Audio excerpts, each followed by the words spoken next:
So in this segment, we're going to go back over the October proposals and we're going to match that kind of what Liz Truss's aims are with the new legislation she's going to pass at some point soon. Who knows? The Tories aren't prepared for much, especially with a leadership contest looming. But the protocol on Northern Ireland Commission proposes bespoke arrangements to benefit Northern Ireland. So have a look. So there's four key areas here. And I remember covering this at the time, and so it's worth going back over these because this is where the EU's negotiating ground exists. They're not going to go past the October proposals, at least from what I can see, for now anyway. So point one, a bespoke solution for Northern Ireland on food, plant and animal health, sanitary and phytosanitary issues, leading to approximately an 80% reduction in checks. Now, the issue is that it's not going to reduce the harder form of checks to get past, the harder bits of paperwork, but it will reduce the vast majority of it, which is good. In practice, this means vastly simplified certification and a significant reduction, approximately 80% of official checks for a wide range of retail goods moving from GB to be consumed in NI. So these are specifically, to help Northern Ireland. If goods are going to Ireland, they'll face the full shebang of EU customs checks standard because it's going into the single market directly. This is in addition to the solutions the EU put forward on the 30th of June, which facilitates the movement of live animals from GB to NI. So for anyone who argues the EU are being inflexible here, don't know what they're talking about, not worth listening to at all.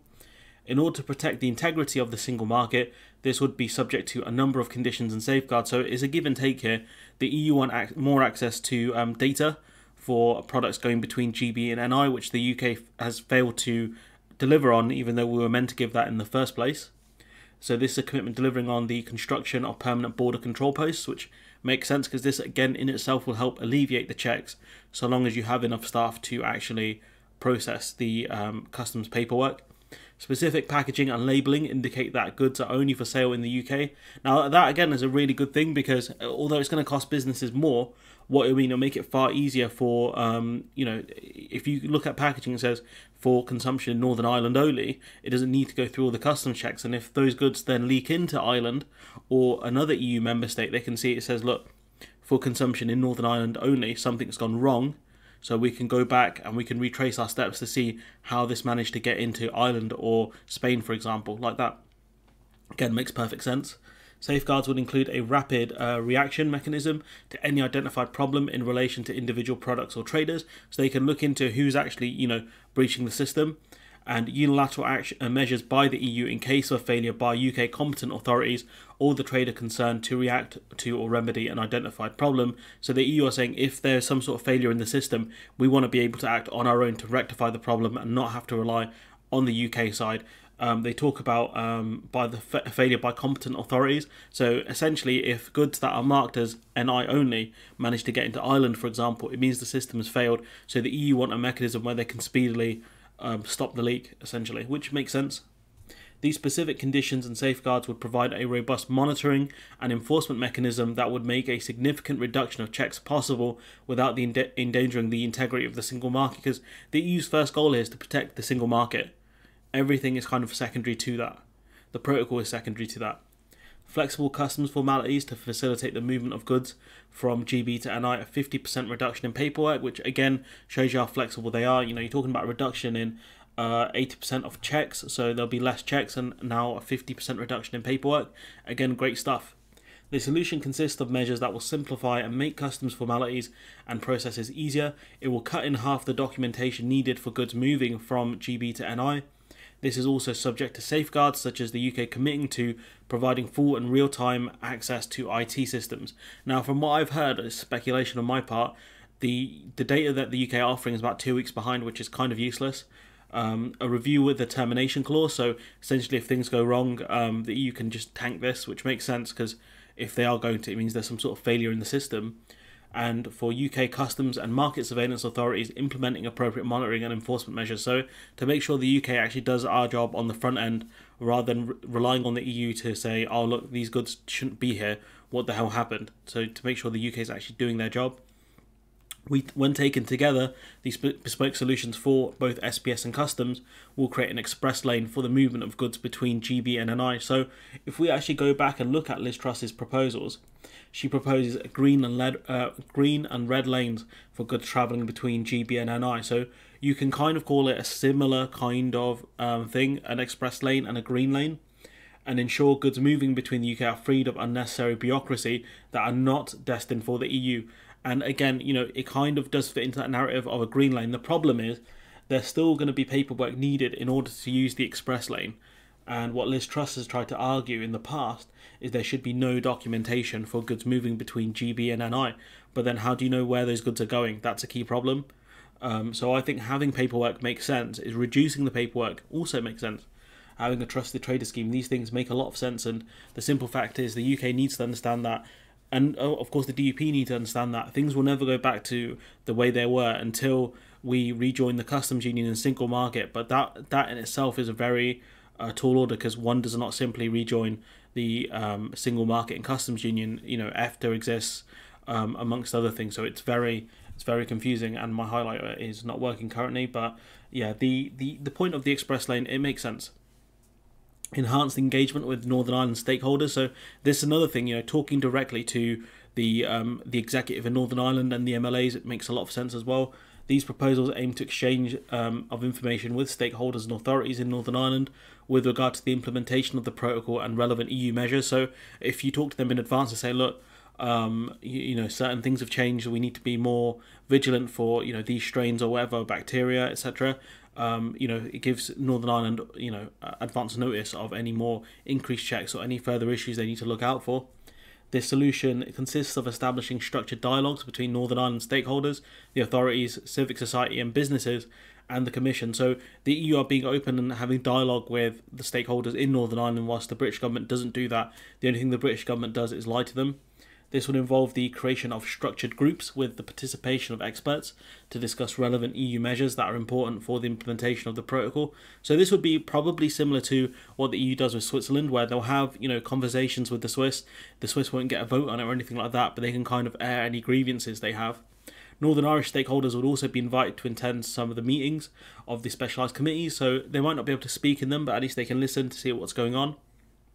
It would also create a stronger link between the Northern Ireland Assembly and the EU-UK Parliamentary Partnership Assembly.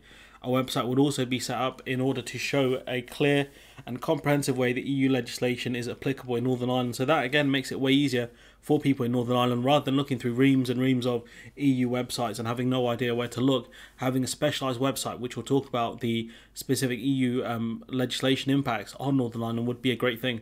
Northern Ireland is protected from genetically modified crops as well, which is something we'll talk about in a separate video. Got it lined up here somewhere, as you can see, lots of stuff going on here. But point being is that, the EU are being very generous here with the October proposals. You got the uninterrupted security of medicines from Great Britain to Northern Ireland. Now, I know a lot of people ask, why don't, people in Northern Ireland, why don't they just buy them from elsewhere? I think the key issue with medicines can be bought by the NHS. So what happens is they can get a massively discounted price because it's economies to scale, right? When the NHS buys medicines, they're going to buy it in bulk, and therefore they can get a discount. And therefore, Northern Ireland can get the medicines cheaper. Whereas if Northern Ireland itself bought the medicines from, say, Spain or France, they would pay a much higher price per medicine, per tablet, or however you want to describe it. So I think that's the key reason why the medicines issue is such a big one. So Great Britain can continue acting as a hub for the supply of generic medicines for Northern Ireland. So generic medicines covers a lot of things. It won't be anything, I think, specialised that only one or two companies make. So generic medicines can be things like antibiotics, paracetamol, things like that. Essentially certain things you need a prescription for, and certain things that are off the shelf. Even though it is now a third country, and that's the key here. The EU went above and beyond and said, even though we're a third country, the EU were willing to change their rules around medicines going from third countries into the EU single market. Which again, it does show you, anyone who argues the EU are being inflexible simply don't know what's going on. In this way, the long-term supply of medicines from GB to NI can be ensured. The Commission will hold further discussions with the UK and stakeholders before finalising its proposals for amending existing rules. this proposal involves the EU changing its own rules on medicines. So you can see decent proposals here from the EU, good stuff. And the EU even more recently said that we were willing to go beyond this, but use the October proposals as a starting point. Say, look, you've implemented the October proposals as best you can. There's not a threat for certain products going into the EU single market. Where can we make further changes? And there's a reason why they haven't moved from the October proposals, because you don't negotiate from a point of weakness. You should never do that if you can help it. And in this case, the EU can help it. They can sit on the protocol, and if it goes to court, the EU is going to win a slam dunk win. That's what's going to happen. For people who are like, the key question is you need to check. You need to check what goods are at risk of going into Ireland, really. And those are the products that need to be checked to make sure they adhere to EU standards. But the more you see shops that just exist within the UK, those are shops that can easily get a trusted trade beyond to a trusted trader scheme. It's up to the UK and the EU to negotiate that, but it's also up to the UK to accept that things cannot go back to the way they were, and say, look, we want a trusted trader scheme. These are the shops that operate just between Great Britain and Northern Ireland. What can we do here to get something off the ground? Because for certain shops it won't work, but for others it will. And that's the thing they need to figure out. They can't unilaterally change things like they did last time. That's what killed the trusted trader scheme in the first place. But if you look at the language here, right, you've got proposed green and red lanes, okay? When you go back, you talk about the creation of an express lane. The problem is you're talking about, the red lane being goods going into the Republic of Ireland. The issue is that the red lane should be goods at risk of going into the Republic of Ireland. That's the key word there, risk. But yeah, we'll see if they can get anything with these two. There's some issues around tax as well, which I think there could be some leeway given there. There could be some things that can be given around issues of tax and VAT. But for the most part, I mean, the UK's proposals about dual regulation are a joke. They're not going to get anywhere.